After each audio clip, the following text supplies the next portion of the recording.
Hello everyone, my name is Mayur Upadhyay and I am your mentor for CUET. So जैसा आप सब जानते हैं 2022 के रिजल्ट्स आ चुके हैं। 22 वाले जो हमारे बच्चे हैं वो काउंसलिंग और जो बाकी प्रोसेस है वो उससे गो थ्रू कर रहे हैं। बट यहाँ पे अब 2022 थोड़ा सा पीछे छूट गया है और अब हमें आगे बढ़ना है। अब हमें बात करनी है किसकी? 23 की। सो सीयूटी 2023 का हम यहाँ पे आगाज कर रहे हैं। सीयूटी 2023 के लिए हम जीटी जनरल टेस्ट में जो एक बहुत इंपॉर्टेंट सेक्शन है जीके का, उस पे मैं आज यहाँ पे आपके साथ बात करने के लिए आया हूँ। पहली क्लास, सबसे पहली क्लास जिसमें मैं स्टैटिक जीके के आपको कुछ इंपॉर्टेंट टॉपिक्स यहाँ पे बताने वाला हूं। ये पूरी सीरीज चलेगी जहां पे मैं आपको स्टैटिक जीके से रिलेटेड, तो स्टैटिक जीके जिसमें आपका सब्जेक्ट्स जो आ जाते हैं history, Indian constitution, geography, economy, general science और मिसलीनियस वाला पोर्शन। अब इसी मिसलीनियस वाले पोर्शन और ज्योग्राफी वाले पोर्शन को मिला के एक पोर्शन जो बनता है जिससे काफी सारे क्वेश्चंस पूछे गए थे सीयूटी 2022 के एग्जामिनेशन में, और वो जो क्वेश्चन थे वो आए थे किसके ऊपर? नेशनल पार्क्स के ऊपर।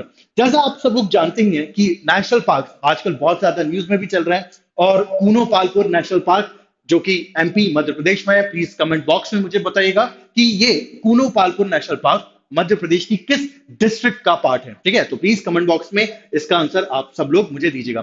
कूनो पालपुर नेशनल पार्क, उस पर हम बात करेंगे। मध्य प्रदेश के एमपी के नेशनल पार्क, उन पे हम बात करेंगे। बट आज के सेशन में नेशनल पार्क ऑफ इंडिया, उस पे हम बात करने वाले हैं। हम थोड़ा सा समझने वाले हैं क्या कि नेशनल पार्क आखिर होते क्या हैं, क्या अंतर होता है एक नेशनल पार्क और एक वाइल्ड लाइफ सेंचुरी में, और नॉर्थ ईस्टर्न स्टेट्स, क्योंकि नॉर्थ ईस्टर्न स्टेट्स जो है उनके नेशनल पार्क्स के बारे में कई क्वेश्चंस, कई सवाल आए थे सीयूटी 2022 के एग्जामिनेशन में। तो आज की वीडियो में हम समझते हैं ये सीरीज लंबी जाएगी। जीके की स्टैटिक के जो आपके सब्जेक्ट्स हैं उनको हम प्रॉपरली यहाँ पे यूट्यूब पे पूरा कवर करेंगे। तो आगाज हो चुका है 2023 के सीयूटी एग्जामिनेशन का, उसकी पूरी तैयारी का। तो आप सब लोग मेरे साथ बने रहिएगा। पूरे साल हम आपको पूरा स्टैटिक का पोर्शन यहाँ पे यूट्यूब पे ही कवर करवाएंगे हमारे सुपर ग्रेड्स के सीयूटी के चैनल पे। स्टार्ट करते हैं। So important national park in India, ये हमारा आज का टॉपिक है एंड इसी के रिगार्डिंग हम पूरी बात करने वाले हैं। सबसे पहली बात जो आपको पहले पता होनी चाहिए कि भाई आखिर एक नेशनल पार्क होता क्या है। एन एरिया, अगर मैं एक बुकिश डेफिनेशन की बात करूं of national park, so it is an area whether within a sanctuary, किसी सेंचुरी के अंदर, और नॉट, या फिर वो किसी सेंचुरी से बाहर भी हो सकता है। An area, whether within a century or not, can be notified by the state government to be constituted as a national park. Although national park की जो पूरी सारी चीजें हैं, इसका जो नोटिफिकेशन है, इसको नोटिफाई करने का काम हमारी सेंट्रल और हमारी स्टेट गवर्नमेंट दोनों यहां पे कर सकती हैं। आगे बढ़े। So state government to be constituted as a national park by reason of its ecological, faunal, floral, or zoological association or importance needed to for the purpose of protecting and propagating or developing wildlife there or its environment। ये हो गई bookish language. Sir समझ में नहीं आया, don't worry, मैं आपको यहाँ पे सारी चीजें, सारे पॉइंट्स आपको समझाऊंगा। तो एक नेशनल पार्क एक ऐसा एरिया होता है जिसे नोटिफाई करने का काम हमारी सेंट्रल और स्टेट गवर्नमेंट करती है, और इसके अंदर क्या क्या चीजें हो सकती हैं, किस किस रीजन से किसी भी नेशनल पार्क को कंस्टिट्यूट किया जाता है टू प्रोटेक्ट द इकोलॉजिकल। तो उस पूरे एरिया का जो इकोलॉजिकल बैलेंस है उसको मेंटेन करने के लिए, उसको सिक्योर करने के लिए किसी भी नेशनल पार्क को बनाया जाता है या फिर डिक्लेयर किया जाता है। उसकी फॉनल, फॉनल का मतलब यहां पे क्या होता है? तो फॉनल का मतलब वहां पे जो भी एनिमल स्पीशीज है, उस पर्टिकुलर एरिया में जो भी एनिमल स्पीशीज है उनको प्रोटेक्शन देने के लिए, उनको सिक्योरिटी प्रोवाइड करने के लिए किसी एरिया को नेशनल पार्क घोषित किया जा सकता है। फ्लोरल ना, फ्लोरल का मतलब यहां पे क्या होगा? फ्लोरल मींस कि किसी पर्टिकुलर एरिया में जो भी प्लांट्स, जो भी ट्रीज, या फिर किसी भी टाइप के ग्रास लैंड हो सकता है, या फिर कोई भी ऐसी सारी चीजें हो सकती हैं, उनको प्रोटेक्शन देने के लिए भी किसी पर्टिकुलर एरिया को नेशनल पार्क डिक्लेयर किया जा सकता है। आगे बढ़े। और जूलॉजिकल एसोसिएशन और importance needed to for the purpose of protecting. इन्हीं के साथ साथ जियोलॉजिकल प्रोटेक्शन अगर हमें किसी एरिया को देना है, या फिर किसी इंपॉर्टेंट एरिया जहां पे कोई प्लांट, कोई एनिमल उसी पर्टिकुलर एरिया में ही अगर मिलता है, तो उनको सिक्योरिटी देने के लिए यहां पे क्या किया जाता है? किसी भी एरिया को नेशनल पार्क अनाउंस किया जा सकता है। ठीक है, for of protecting and propagating or developing wildlife therein or its environment. तो वाइल्ड लाइफ को प्रोटेक्ट करने के लिए, उस पूरे के पूरे एनवायरमेंट को वहां पे प्रोटेक्ट करने के लिए किसी भी एरिया को नेशनल पार्क यहां पे क्या किया जा सकता है, अनाउंस किया जा सकता है। ठीक है, ये एक प्रॉपर ओवरऑल डेफिनेशन है किसकी, नेशनल पार्क की। आगे बढ़े तो no human activity is permitted inside the national park. ठीक है, तो भैया अगर किसी एरिया को, अगर किसी बड़े लैंड को नेशनल पार्क अगर घोषित कर दिया गया है, अनाउंस कर दिया गया है, तो उस एरिया में, उस पर्टिकुलर एरिया में किसी भी टाइप की ह्यूमन एक्टिविटी अलाउड नहीं होगी, except what, except for the ones permitted by the chief wildlife warden of the state under the conditions given in the Wildlife Protection Act of 1972। बहुत important guys, यहां पे एक question बन सकता है। Now what is that question? एक question यहां पे बन सकता है कि जो वाइल्ड लाइफ प्रोटेक्शन एक्ट है ये किस साल में आया था। ये क्वेश्चन सीयूटी 2022 के एग्जाम में एक शिफ्ट में पूछा गया था। तो आपको क्या ध्यान रखना है, आपको इसका ईयर पता होना चाहिए। The wild life protection act it came in the year 1972। ठीक है, तो किसी भी तरह की, किसी भी टाइप की ह्यूमन एक्टिविटी जो है उसकी परमिशन नहीं होती है नेशनल पार्क के अंदर। हाँ, कुछ ह्यूमन एक्टिविटीज जो है उनको परमिट किया जा सकता है, बट उसकी परमिशन कौन देगा? So it's permission it must be given by the chief wild life warden of the state. ठीक है, तो जो स्टेट का चीफ वाइल्ड लाइफ वार्डन होगा वो उसकी यहां पे पर्टिकुलर परमिशन देगा। ठीक है, आगे बढ़े। Some human activities can be allowed inside a wildlife sanctuary। अब आप बोलोगे कि सर ये टर्म वाइल्ड लाइफ सेंचुरी यहां पे कहां से आ गया? ये term wild life century, please इसे एक्सप्लेन कीजिए। तो वाइल्ड लाइफ सेंचुरी के ऊपर मैं अलग से एक पूरा वीडियो लेकर आऊंगा। अगर मैं आपको वाइल्ड लाइफ सेंचुरी को एक्सप्लेन करने की बात करूं तो वाइल्ड लाइफ सेंचुरी क्या होती है? वाइल्ड लाइफ सेंचुरी एक वो प्लेस होती है जहां पे किसी एनिमल को ही प्रोटेक्ट करने का काम किया जाता है। It's a place, it's a land area जहां पे किसी पर्टिकुलर एनिमल को ही प्रोटेक्शन देने का काम होता है, किसी एनिमल को ही प्रोटेक्ट किया जाता है। It is known as what? It is known as wild life sanctuary. And जहां पे अगर हम डिफरेंस की बात करें तो नेशनल पार्क ये वो एरिया होता है जहां पे प्लांट्स और एनिमल दोनों को यहां पे प्रोटेक्ट किया जाता है, दोनों को सिक्योरिटी प्रोवाइड की जाती है। But in the wild life century वहां पे सिर्फ और सिर्फ एनिमल्स को ही प्रोटेक्शन दिया जाता है। एक बहुत बड़ा डिफरेंस होता है, आपको पता होना चाहिए। ठीक है, आगे बढ़े, हमारी स्टोरी को आगे बढ़ाएं। Some human activities can be allowed inside a wild life sanctuary. Wild life sanctuary में ह्यूमन एक्टिविटीज अलाउड होती हैं, but no human activity is allowed in a national park. तो नेशनल पार्क में एक्सेप्शन है, यहाँ पे जो वार्डन है स्टेट का वो एक्सेप्शन यहाँ पे दे सकता है, वहां पे जो ह्यूमन एक्टिविटी अलाउड हो सकती है। बट यहाँ पर अगर किसी वार्डन ने जब तक परमिशन नहीं दी है तब तक नेशनल पार्क में किसी भी टाइप की, किसी भी तरह की वाइल्ड लाइफ, सॉरी, किसी भी तरह की ह्यूमन एक्टिविटीज जो है वो अलाउड बिल्कुल नहीं होंगी। ठीक है, आई होप यहां तक सबको सारी चीजें क्लियर चल रही होंगी। आगे बढ़ते हैं। There are multiple objectives to create a national park। तो नेशनल पार्क को क्रिएट करने के लिए गवर्नमेंट के, स्टेट गवर्नमेंट हो चाहे वो सेंट्रल की गवर्नमेंट हो, इनके बहुत सारे अलग अलग ऑब्जेक्टिव्स होते हैं। अब ये ऑब्जेक्टिव्स क्या हैं उनको हम देखने की कोशिश करते हैं। So the very first thing, the very first objective is it can help in the protection of the overall ecosystem of a specific area और रीजन। तो भैया इकोसिस्टम, ठीक है, तो कोई भी एक पर्टिकुलर इकोसिस्टम क्या होता है? इकोसिस्टम जहां पे प्लांट्स, एनिमल दोनों ही एक साथ सस्टेन कर रहे हैं, दोनों ही एक साथ सर्वाइव कर रहे हैं, उसको इकोसिस्टम बोला जाता है।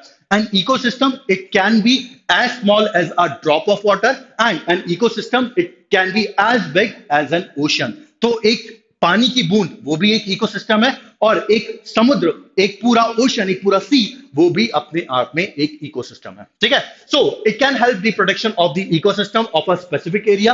किसी स्पेसिफिक एरिया के इकोसिस्टम को प्रोटेक्शन देने के लिए हम क्या किया जाए, यहां पे क्या करते हैं, गवर्नमेंट, स्टेट गवर्नमेंट चाहे सेंट्रल, वो किसी भी एरिया को क्या बता सकती है, क्या घोषित कर सकती है, अनाउंस कर सकती है? National park. ठीक है, सेकेंड पॉइंट पे अगर हम आगे बढ़े तो conservation of species that are on the verge of extinction. तो जो चीज यहां पे चीता के साथ हुई थी, चीता they got extinct from India. आप मुझे कमेंट बॉक्स में बताइएगा कि चीता इंडिया में किस साल में एक्सटिंक्ट हुआ था, किस साल में चीता इंडिया से पूरी तरीके से खत्म हुआ था, कमेंट बॉक्स में आपको बताना है। ठीक है, so conservation of species that are on the verge of extinction. तो किसी भी नेशनल पार्क को अनाउंस करने के पीछे यहाँ पे गवर्नमेंट की मंशा क्या होती है? तो गवर्नमेंट की मंशा ये होती है कि अगर कोई पर्टिकुलर स्पीशी, अगर कोई पर्टिकुलर प्लांट स्पीशी हो, चाहे वो एनिमल स्पीशी हो, अगर it is on the verge of extinction, अगर वो पूरी तरीके से खत्म होने की कगार पे है, तो गवर्नमेंट उनको प्रोटेक्शन देने के लिए, उनको प्रोटेक्ट करने के लिए किसी भी एरिया को नेशनल पार्क अनाउंस कर सकती है। ठीक है, ये भी एक बहुत बड़ा रीजन होता है। ठीक है, अब इससे फायदा क्या होगा? फायदा होगा, हमने पिछली स्लाइड में देखा था क्या, कि in the any national park no human activity is permitted. तो जब किसी भी तरह की, किसी भी टाइप की कोई ह्यूमन एक्टिविटी परमिटेड नहीं होगी, तब उस एरिया को क्या किया जा सकता है? उस एरिया को, मतलब इस फायदे के लिए किसी भी एरिया को नेशनल पार्क अनाउंस किया जा सकता है। ठीक है, आगे चलते हैं। सॉरी, सो थर्ड पॉइंट हम देखते हैं यहां पे, to preserve, the third point is what? The third point is to preserve natural resources for ecological development. ठीक है, तो इकोलॉजिकल डेवलपमेंट के लिए, ठीक, तो आप सबको पता होगा कि इकोलॉजिकल डेवलपमेंट क्या होता है, कि प्लांट स्पीशीज हो, एनिमल स्पीशीज हो, इन सब की पूरी अपनी अलग अलग चेन चलती है। ये पूरा कॉन्सेप्ट जो है कॉम्प्लेक्स है, तो इसको मैं आपको आगे की वीडियोस में पूरा बताऊंगा। इकोलॉजिकल डेवलपमेंट क्या होता है, ये पूरा कैसे होता है, ये सब बताऊंगा। ठीक है, so to preserve the natural resources for ecological development, तो अब किसी भी एरिया के जो नेचुरल रिसोर्सेज हैं, उनको प्रोटेक्शन देने के लिए और उनको प्रॉपर प्रोटेक्ट करने के लिए यहाँ पे किसी भी एरिया को नेशनल पार्क अनाउंस किया जा सकता है। ठीक है, this is the third point. And the fourth point is what? It can help in preserving varied species. ठीक है, तो आप अगेन ये जो फोर्थ पॉइंट है, सेकंड पॉइंट से मेल खा रहा है, तो वेरिड स्पीशीज को प्रोटेक्शन देने के लिए, प्रिजर्व करने के लिए एरिया को नेशनल पार्क अनाउंस किया जा सकता है। ठीक है, आगे बढ़ते हैं, लेट्स प्रोसीड नाउ। अब बात कर लेते हैं इंडिया के पहले नेशनल पार्क्स की। ठीक है, so the Jim Corbett national park, it is India's oldest national park. Jim Corbett कहां पर है, ये आप लोग मुझे नहीं बताएंगे, क्योंकि ये लिखा हुआ है इसी स्लाइड में। ठीक है, so the Jim Corbett national park, it is the oldest national park in India. ये इंडिया का सबसे पुराना नेशनल पार्क है।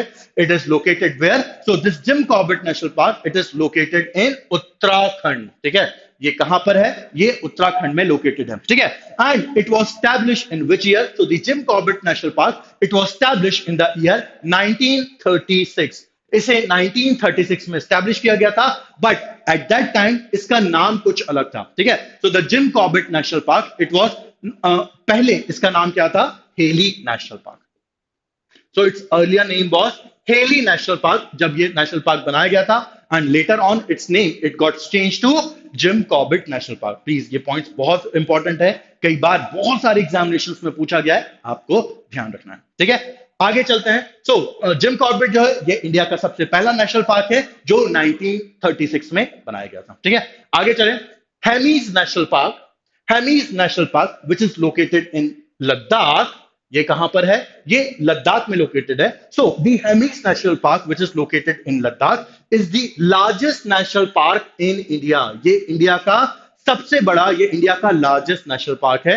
ये बात ध्यान रखना, ये लार्जेस्ट, स्मॉलेस्ट, ये सारे क्वेश्चंस पार्ट हैं किसका? ये सारे क्वेश्चंस पास हैं हमारे मिसलिनियस का, और मिसलिनियस के क्वेश्चन भर भर के पूछे गए थे सीयूटी 2022 में। तो इस तरह के लार्जेस्ट, स्मॉलेस्ट, ऐसे ट्रिविया टाइप के जो क्वेश्चंस हैं, इनका आपको विशेष रूप से ध्यान रखना है, क्योंकि ये क्वेश्चंस पूछे जा चुके हैं 2022 में, एंड इनकी बहुत ज्यादा प्रोबेबिलिटी है 2023 में भी पूछे जाने की। ठीक है, तो Hemis National Park in Ladakh is the largest national park in India.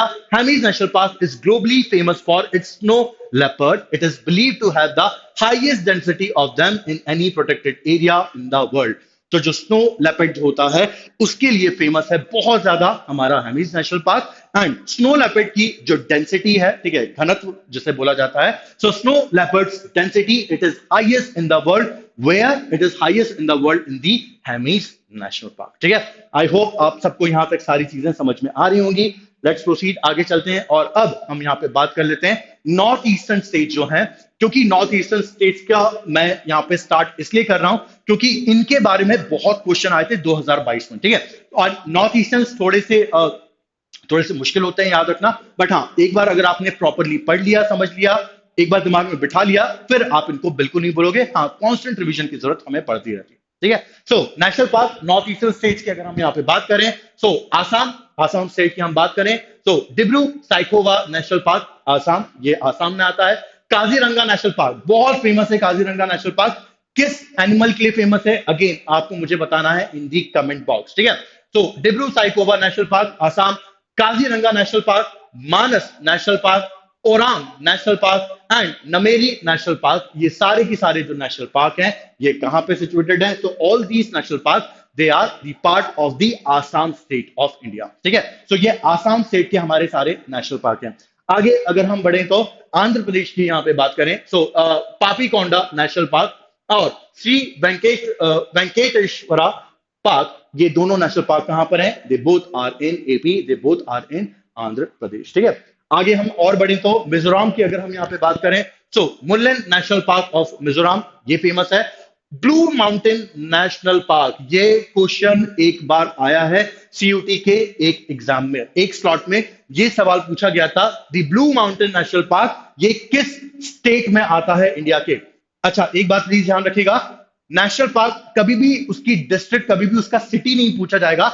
हमेशा चाहे जो भी एग्जाम हो, चाहे आप सीयूटी की प्रिपरेशन कर रहे हो, चाहे किसी भी एग्जाम की, हमेशा सारे नेशनल पार्क का वो क्या पूछते हैं आपसे?